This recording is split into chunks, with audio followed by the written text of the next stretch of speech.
Rain, rain, go away. Come back another day. The little children want to play. Hi, everybody. It's Miss D from the Pre-K Counts Head Start class at Schuylkill Elementary in Chester County, Pennsylvania. It's a rainy day here. As you can see, my weather bear is wearing his rain clothes, his coat, his hat, his rain boots, and he's holding his umbrella. So the story I wanted to share with you today was actually about the rain. Our book is titled Rain, Drop, Splash. You can see by our cover, this is our front cover, our back cover. If you hold it sideways, we call this the spine of our book.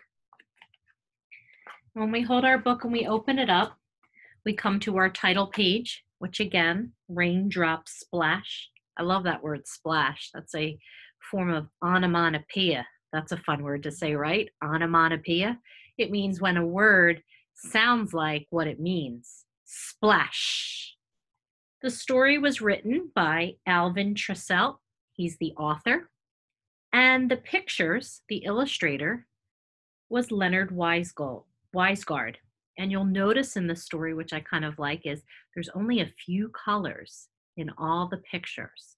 So I'm going to ask you after the story is done, if you can name, I think there's 4 colors that are used in all the pictures. So let's hear the story on this rainy day. Drip, drop, splash. Drip, drop, splash. Drip, drop, splash.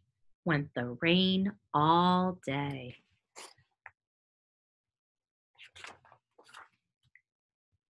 Dripped from the shiny leaves, dropped from a rabbit's nose, splashed from a brown bear's tail. Fell from a daisy's face, trickled down the tree trunks, and splunked on a green frog's back.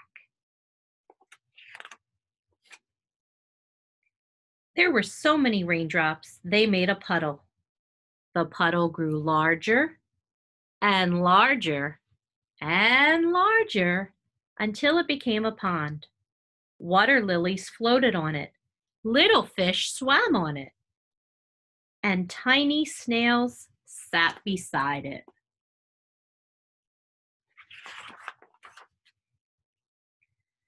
Still it rained. Drip, drop, splash. Drip, drop, splash. Can you say that with me? Drip, drop, splash.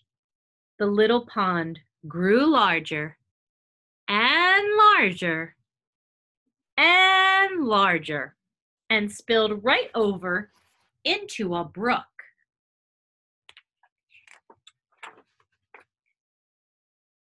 Tumbling and splashing and running down the mountain, scared a chipmunk, splashed some violets, past a mother deer, showing her baby how to drink.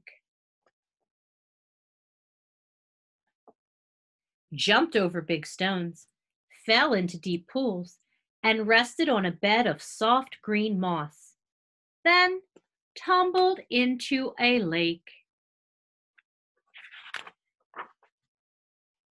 Now it was a big lake with big fish and tall pickerel weed. Dragonflies skimmed over the water. Turtles floated quietly, and a red-winged blackbird built his nest in the rushes.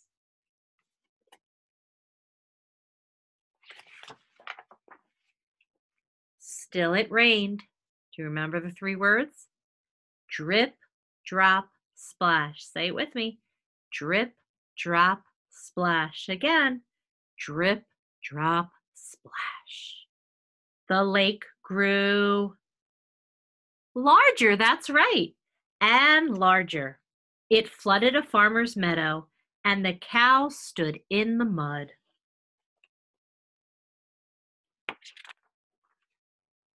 It covered a road, and the cars couldn't pass, and the children had to go to school in a boat. Did you ever come to school in a boat? Me neither. Then it overflowed into a river, with houses and towns along the shore.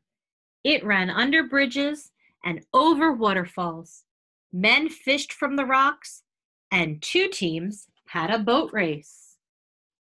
There they are, racing in their boats. And the fishermen are over here in the corner.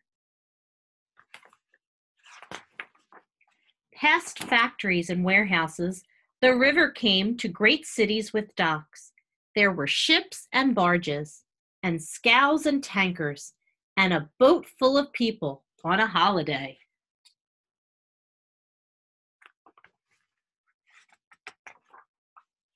Little boys jumped into the water. Subway trains and cars ran under it.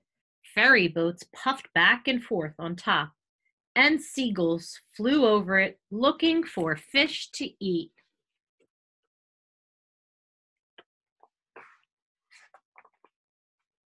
Then it passed a fort and a lighthouse and a bell buoy, and the river flowed into the sea.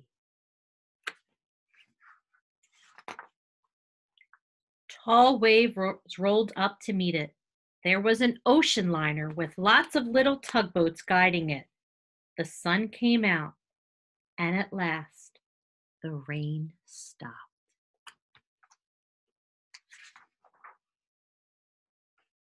The end. I really love this book. I think it's very simple. It's an old book, actually. It's from the 1940s when it was written. So that's a very long time ago.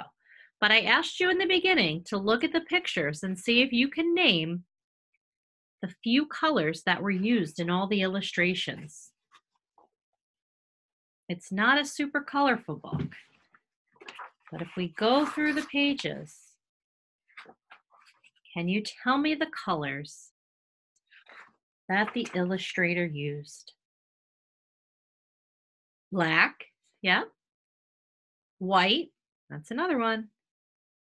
Yellow.